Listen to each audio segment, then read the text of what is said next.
السلام علیکم عزیز سلام با خانواده سلام باشه. امروز وقتی که من از پدیس چی میگن از کارتر برامونم بعد فراموشی بودم که از آشنای بابا یک در نمک نوشینه و همسایه بود فراموشی ایستاده بود بعد مرا سلام با من چی میگن سلام علیکم здравствуйте گفت تمام здравствуйте وقتی فراموشم از پدیس برامون درک شده ایستاده یک کدام برایشون برای تو نمیبره میگه گفتم спасибо خبر اومدیم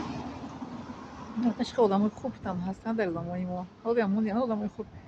خیلی طرفی من گفتن که چشم مرا گفتم یکم با ما سلام علیک کردیم او درک شدیم گفتم مرا انتظار شدیم گفتم میندارمش گفتم یک جهان میندارم пожалуйста گفت ببینید مثال که انسان وقتی که در انسان من آیا نپرسیدم که برای چی برای سلام داره که من همین دادم در شریک ما هستیم همگیشون همه میکنن درست میگن همسایه یکی خواهر من نپرسیدم که چرا مرا سلام داد سلام علیک به من و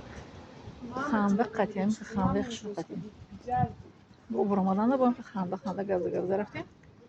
و وقتی من ماشین بخیر میرم و من خیلی خوش گفتم خیلی سیدنی спасибо شفتم большое طرفش пожалуйста گفت دیدید چه آدمای نوبسن وقتی که زبونشون میگنیم معاشرت میکنیم خیلی با شد میشم من از اون کس شد شدم اون کس از من شد با تبسم هم دیگری رو خیلی خوش کردیم برای میگن کن یکی بیمونه جویدان یکی او رو بینید من هیچ فراموش نمیکنم که من مثال اول اون کس آغاز کرد سلام داد با من به جواب دادم با ما رو مثل درک شده ایستاد انتظار شد زنکی میگن زنکی چی میگن چقدر زنکی باید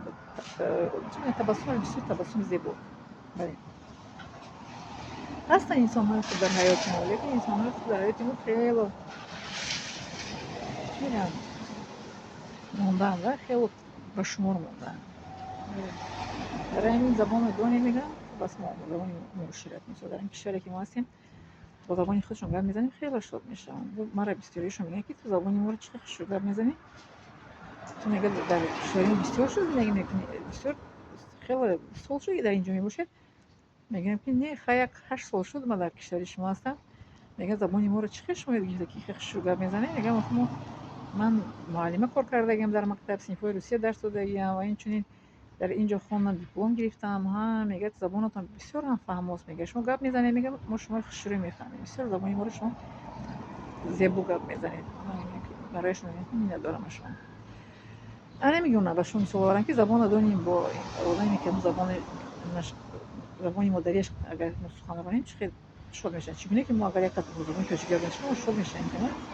همین گونه بود زبانی دیگر خلق عراقی در اون کشورش اگر ما اون بسر برای زبانشون دانیم معاشرت میکنم خیلی شد میشن با این گونه احترام میکنن احترام رو با ما چی میکنن لایق میدانند بله ما لایق احترام هستیم با اون شرطی که رابطه ما با الله تعالی باشد ما رو در همه جا احترام میکنن من همین انتظار نبودم که همین همسایه ما رو با من سلام علیک میکرده و در ما رو کشوده و نیستد که اول شما دارید میگید بعد من میبرایم هیچ خیلی آدم دوای هستن شاد میشد هر یک انسان بولیده میشد که از شما رو احترام میکند و در رو برایتون میکشوید با اولین شده به شما سلام علیک میکند بله میندارم شما